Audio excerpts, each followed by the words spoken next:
악한 권세가 세상을 지배할 때, 악한 권세가 세상을 지배할 때라는 제목으로 시편 58편 1절부터 11절 말씀을 함께 나누겠습니다. 어떤 집단이든지 공동체를 이끌어가는 리더가 아주 중요합니다. 영향력 있는 리더 한 사람의 부패와 타락이 얼마나 많은 사람들에게 심각한 고통을 주는지 우리는 여러 사례들을 통해 이미 충분히 알고 있습니다. 시편 58편에서 시인은 악한 통치자들을 하나님께 고발하고 하나님께서 그들을 심판해 주시기를 간구합니다. 1절과 2절에서 이 악한 통치자들이 어떻게 행동하는가를 시인은 먼저 드러냅니다. 1절에 통치자들아 너희가 정의를 말해야 하거늘 어찌 잠잠하냐. 인자들아 너희가 올바르게 판결해야 하거늘 어찌 잠잠하냐. 시인이 고발하는 통치자들은 옳은 것을 말해야 할 때 잠잠합니다. 올바르게 판결해야 할 때 잠잠합니다. 올바른 판결을 할 수 있는 통치자의 위치에 있으면서도 정의를 세우는 일에 대하여 침묵합니다. 그런데 이어지는 2절에서는 1절의 소극적인 태도와 매우 상반된 모습이 나타납니다. 2절 보면은 아직도 너희가 중심에 악을 행하며 땅에서 너희 손으로 폭력을 달아주는도다. 그들은 옳은 일에 대하여서는 움직일 생각이 없지만 마음으로부터 우러나오는 악을 행하는 데 있어서는 적극적입니다. 마음으로 악을 행하며 손으로 폭력을 행사합니다. 여기서 폭력을 달아준다라는 표현이 상당히 흥미로운 표현인데요. 달아준다라는 표현은 이 동사는 수평을 잡다, 관찰하다, 생각하다, 시험하다와 같은 뜻을 가지고 있습니다. 이 단어의 명사형은 히브리어로 균형이라는 뜻입니다.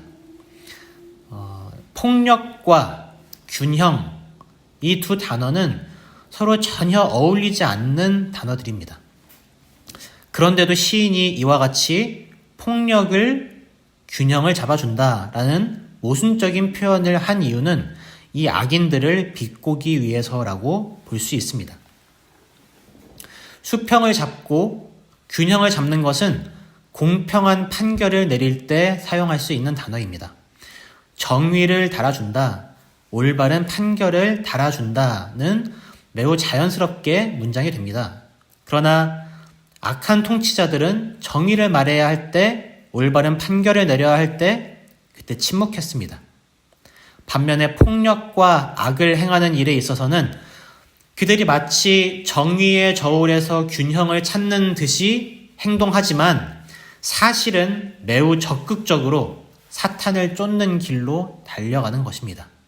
이것을 아주 모순적인 표현을 사용하면서 비꼬는 거죠.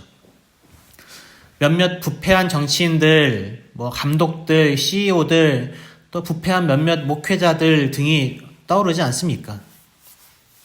겉으로 보기에는 정의의 저울을 그걸로 균형을 찾는 듯 보이는데 사실은 사탄의 길로 달려가는, 혹시 여러분 회사나 학교에 누군가가 떠오르십니까? 시인은 3절부터 이제 그들의 본질을 폭로합니다. 우선 악인은 모태에서부터 멀어졌다 라고 말합니다. 원문을 조금 더 직역을 해보면 태어날 때부터 이방인이 되었다라는 말입니다. 날 때부터 하나님과 상관없었다고 할 수 있을 정도로 아주 어려서부터 그 행위가 악했습니다. 나면서부터 곁길로 나아가 거짓을 말하는도다. 죄된 삶의 즉각적인 증거가 바로 거짓말입니다. 속이는 것이지요. 그리고 이 거짓말, 속이는 것이 사탄의 대표적인 특성입니다.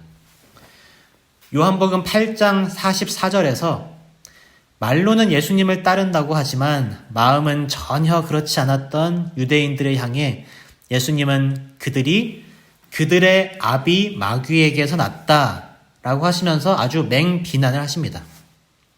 요한복음 8장 44절에 너희는 너희 압이 마귀에게서 났으니 너희 아비의 욕심대로 너희도 행하고자 하느니라. 그는 처음부터 살인한 자요 진리가 그 속에 없으므로 진리에 서지 못하고 거짓을 말할 때마다 제 것으로 말하나니 이는 그가 거짓말쟁이요 거짓의 아비가 되었습니다. 사탄이 첫 인류에게 첫 범죄를 저지르도록 한 것도 바로 이 거짓말을 통해서였습니다. 교묘하게 하나님과 사람 사이를 이간질시키고 속였습니다. 하나님께서는 분명히 선악과를 먹으면 반드시 죽을 것이라고 말씀하셨습니다. 그런데 창세기 3장 4절에서 뱀이 여자에게 너희가 결코 죽지 아니하리라 라고 거짓말합니다. 우선은 사탄 자신이 거짓말을 하면서 하나님이 안 죽는데 죽는다고 거짓말하셨다라고 속이는 거죠. 왜 하나님이 거짓말하셨는가? 창세기 3장 5절에 너희가 그것을 먹는 날에는 너희 눈이 밝아져 하나님과 같이 되어 선악을 알 줄 하나님이 아심이니라. 야, 너네 하나님한테 속은 거야. 선악과를 먹으면 너네가 하나님처럼 되니까 하나님은 그걸 견딜 수가 없으신 거지. 그래서 죽지도 않는데 먹으면 죽는다고 속이신 거야. 이 거짓말쟁이, 거짓의 압이 사탄에게 넘어가서 첫 인류는 선악과를 먹었고 죽었습니다. 이 영적인 죽음은 하나님과 사람 사이의 관계를 끊어버렸지요. 나무에서 떨어져 나간 나뭇가지는 말라 죽습니다. 하나님의 주권적인 은혜가 아니었다면 구약시대와 신약시대의 인물들의 삶에 하나님께서 개입하시지 않으셨다면 그들을 거쳐 지금까지 사람은 여전히 영적으로는 죽었고 육체의 죽음 이후에는 영원한 고통과 저주의 형벌을 피할 길이 없었을 것입니다. 아마도 창세기 3장의 이러한 신학적인 배경 때문인지 모르겠지만 시인은 악인을 독사에 비유합니다. 오늘 본문 4절과 5절에 그들의 독은 뱀의 독 같으며 그들은 귀를 막은 귀머거리 독사 같으니 술사에 홀리는 소리도 듣지 않고 능숙한 술객의 요술도 따르지 아니하는 독사로다. 독사는 독사인데 귀를 막은 귀머거리 독사 같다고 합니다. 술사에 홀리는 소리도 능숙한 술객의 요술도 따르지 않는 통제 불가능한 매우 위험한 존재입니다. 만약 맹독을 가진 코브라가 술사의 말을 듣지 않으면 어떻게 될까요? 아마 여기저기 독리를 들이대면서 막 사람들 공격하려고 하겠죠. 그리고 술사도 공격을 할 겁니다. 주인의 말 듣기를 거부하는 가장 위험한 존재가 되는 것이지요. 사탄이 바로 그와 같습니다. 주인이신 하나님의 말씀 듣기를 거부하고 하나님께 대하여 반항하고 공격합니다. 그런데 시인은 지금 거짓을 말하는 악한 통치자들이 바로 이 귀머거리 독사, 더 나아가 사탄과 같다고 표현합니다. 그리고 모든 악의 근원이 되는 이 사탄의 영향력에 대해 시인은 매우 분노합니다. 6절부터 이제 하나님의 심판을 구합니다. 6절, 하나님이여 그들의 입에서 이를 꺾으소서. 여호와여 젊은 사자의 어금니를 꺾어내시며. 젊은 사자라는 표현을 쓰는 것으로 보아서 이 악한 통치자들은 분명히 강한 권세를 휘두르는 아주 강한 자들이었을 겁니다.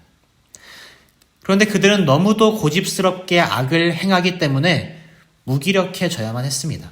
그래서 시인은 하나님께서 속이고 해치는 그들의 단단한 턱뼈를 움켜쥐고 이를 꺾어내시기를 간구합니다. 7절에서 급히 흐르는 물같이 순식간에 사라지게 하시기를 간구하며 또한 겨누는 화살이 꺾임 같게 하셔서 마치 화살이 꺾임으로써 그 공격의 효력을 잃는 것과 같이 해를 입히지 못하도록 하시기를 구합니다. 8절에 소멸하여 가는 달팽이 같게 하시며 라는 말씀에 대해서 매튜 헨리는 다음과 같이 해석합니다. 달팽이는 움직일 때마다 기운을 소진시킵니다. 자신이 머금은 습기를 움직일 때마다 뒤에 남기죠. 배출함으로써 자기 뒤에는 반짝거리는 길을 만들어 놓지만 스스로는 점점 소진되어 갑니다. 매튜 헨리의 이러한 통찰력을 빌려서 이 말씀을 이해해 보면 악한 통치자들이 그들의 생활에서 무엇을 하든지 간에 점점 소멸하며 기운을 잃어버리게 하시기를 구하는 기도라고 이해할 수 있습니다. 또한 만삭되지 못하여 출생한 아이가 햇빛을 보지 못함 같게 하소서라고 기도합니다. 유산되거나 때가 되지 않아서 갑자기 태어난 아이를 만삭되지 못하여 출생한 아이라고 하는데, 조산한 아이가 햇빛을 보지도 못한다라는 것은 눈을 뜨기도 전에 태어나자마자 바로 죽게 된다는 말입니다. 아주 엄청난 저주가 계속 이어지지요.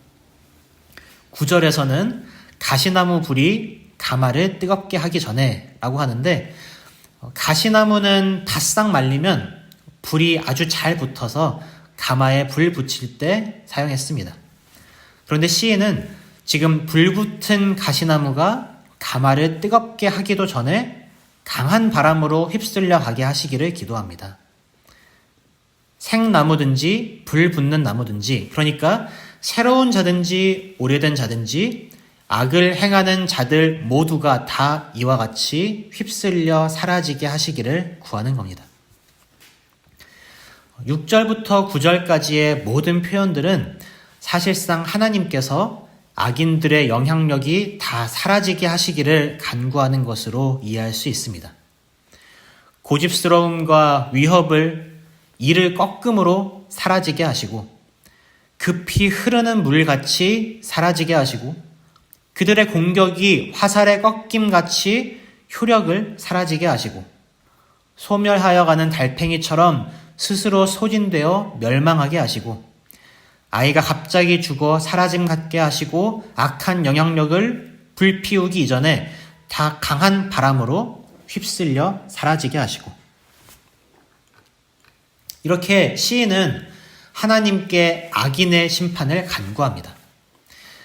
시인 자신이 보복하는 것이 아니라 하나님께서 보복하시기를 기도합니다. 그리고 시인은 10절에서 위인이 악인의 보복당함을 보고 기뻐한다 라고 말합니다. 하나님의 심판으로 악인들이 피 흘리는 그 현장에서 위인은 살아서 두 발로 서서 하나님을 대면할 것이라고 노래합니다. 11절에 그때의 사람의 말이 진실로 위인에게 갚음이 있고 진실로 땅에서 심판하시는 하나님이 계시다 하리로다. 사람들이 이 하나님의 심판을 본다는 거죠. 고난받는 위인에게는 하나님께서 갚아주시고 악인은 철저한 심판을 받게 될 것입니다. 성도 여러분, 세상은 정의보다 거짓과 폭력이 승하는 것처럼 보입니다. 정치 뉴스가 나오면 답답해서 채널을 돌려버리고, 한국 스포츠계의 비리는 솔직히 말해 당연시되어 왔습니다. 유전무죄, 돈 있으면 법도 피해갑니다. 처벌을 받아도 무전유죄, 돈 없이 죗값을 치르는 사람들과 비교할 수 없이 가볍습니다. 여러분, 세상을 보면 불위가 판을 칩니다. 거짓과 속임수가 난무합니다. 사탄의 세력이 승하는 것 같습니다. 이와 같이 악한 권세가 세상을 지배할 때, 귀머거리 독사가 난동을 피우는 것 같은 때에 우리 신자들은 어떻게 해야 할까요? 위인의 고난 앞에서 어떻게 해야 할까요? 오늘 시인은 기도합니다.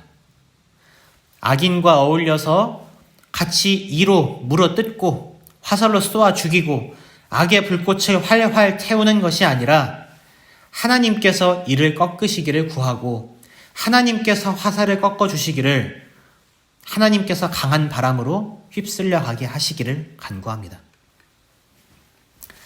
네, 참으로 어려운 말이죠. 어려운 말입니다. 만약 누군가 저를 툭 치면 저도 한 대 치고 싶어요. 누군가 저의 오른쪽 뺨을 때리면 저는 양쪽 뺨을 때리고 턱까지 올려치고 싶습니다. 억울한 일 당하면 잠이 잘 안 오고 어떻게 갚아줄까 고민해요. 그러나 성도 여러분, 당연한 듯이 올라오는 이 욕구가 어디에서 비롯되었는가를 우리는 생각해야 합니다. 그 중심에 하나님이 없습니다. 나를 괴롭히는 원수와 내가 있고 그 사이에서 사탄은 계속 분탕질을 합니다. 통치자들을 보니 희망이 생기지 않으십니까?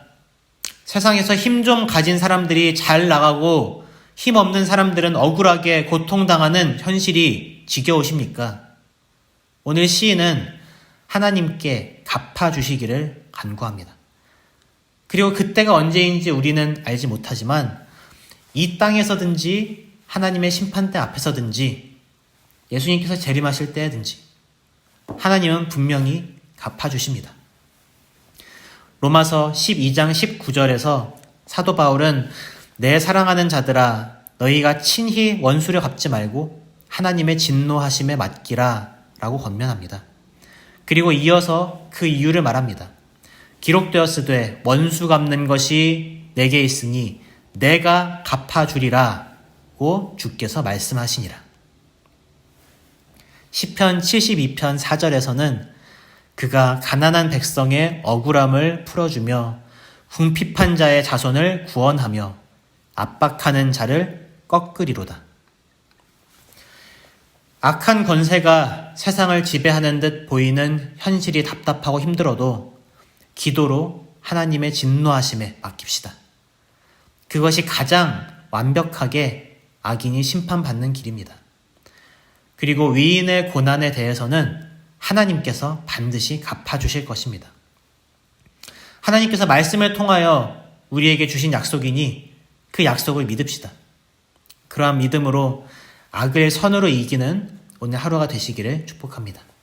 기도하겠습니다. 하나님, 세상을 보면 소망이 없습니다. 악이 득세하는 것 같고 정의와 공의는 점점 사그라지는 것 같습니다.